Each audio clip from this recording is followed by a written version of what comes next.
ನಮಸ್ಕಾರ ಸ್ನೇಹಿತರೆ, ನಮ್ಮ ಕಥಾ ಟಿವಿಗೆ ನಿಮಗೆ ಸ್ವಾಗತ ಸುಸ್ವಾಗತ. ಸ್ನೇಹಿತರೆ, ಇವತ್ತಿನ ಕತೆ ಒಂದು ಸುಂದರ ಕಥೆಯಾಗಿದ್ದು ಕಥೆನ ಕೊನೆಯವರೆಗೂ ನೋಡಿ. ತುಂಬ ಚೆನ್ನಾಗಿದೆ. ಕಥೆಯ ಹೆಸರು ಅಜ್ಜಿ ಸಾಕಿದ ಹುಂಜ ಅಂತ. ಒಂದೂರಲ್ಲಿ ವಯಸ್ಸಾದ ಅಜ್ಜಿಯೊಬ್ಬಳು ವಾಸವಾಗಿರ್ತಾಳೆ.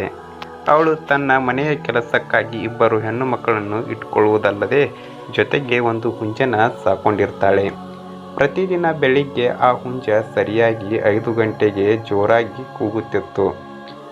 ಆಗ ಹೆಣ್ಣು ಮಕ್ಕಳನ್ನು ಎಬ್ಬಿಸಿ ಇಬ್ಬರು ಹೆಣ್ಣು ಮಕ್ಕಳು ಕೆಲಸಕ್ಕೆ ಮಾಡುವಂತೆ ಅಜ್ಜಿ ಆದೇಶ ಮಾಡ್ತಿರ್ತಾಳೆ. ಆದರೆ ಅವರಿಬ್ಬರಿಗೂ ಇನ್ನೂ ಸ್ವಲ್ಪ ಹೊತ್ತು ಸುಖವಾಗಿ ನಿದ್ರಿಸಬೇಕೆನ್ನುವ ಆಸೆ ಇರುತ್ತೆ.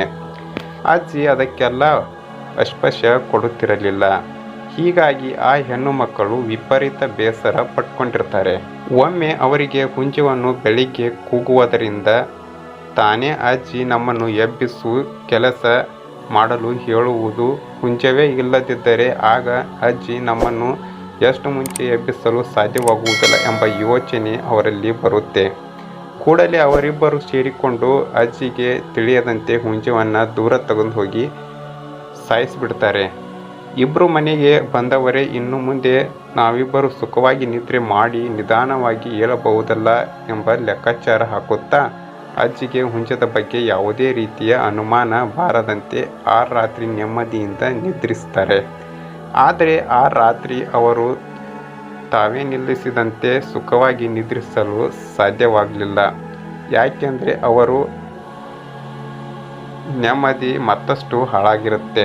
ಕಾರಣ ಹುಂಜವಿಲ್ಲದರಿಂದ ದಿನವೂ ಅವರಿಬ್ಬರು 5 ಗಂಟೆಗೆ ಎಬ್ಬಿಸುತ್ತಿದ್ದ ಆ ಅಜ್ಜಿಗೆ ಸರಿಯಾಗಿ ಸಮಯದ ಅರಿವು ಇಲ್ಲವಾದ್ದರಿಂದ ಮುಂಜಾನೆ 4 ಗಂಟೆಗೆ ಅವರನ್ನು ಎಬ್ಬಿಸಿ ಕೆಲಸ ಮಾಡಲು ಆಜ್ಞಾಪಿಸುತ್ತಾಳೆ.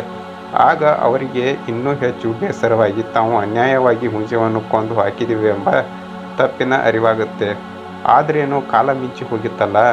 ಮತ್ತೆ ಅವರು ಪ್ರತಿದಿನ ಮುಂಜಾನೆ 4 ಗಂಟೆಗೆ ಎದ್ದು ಕೆಲಸ ಮಾಡಬೇಕಾದ ಪರಿಸ್ಥಿತಿ ಉಂಟಾಗುತ್ತೆ. ಸ್ನೇಹಿತರೆ, ಈ ಕತೆ ಹೇಗಿದೆ ಎಂಬುದನ್ನು ನಮ್ಮ ಕಮೆಂಟ್ ಮೂಲಕ ನೀವು ತಿಳಿಸಿ. ಇನ್ನೂ ಇಂತಹ ಹೆಚ್ಚಿನ ಕಥೆಗಳಿಗಾಗಿ ನಮ್ಮ ಚಾನಲ್ನ ಸಬ್ಸ್ಕ್ರೈಬ್ ಮಾಡಿ ಮತ್ತು ಶೇರ್ ಮಾಡಿ. ಧನ್ಯವಾದಗಳು.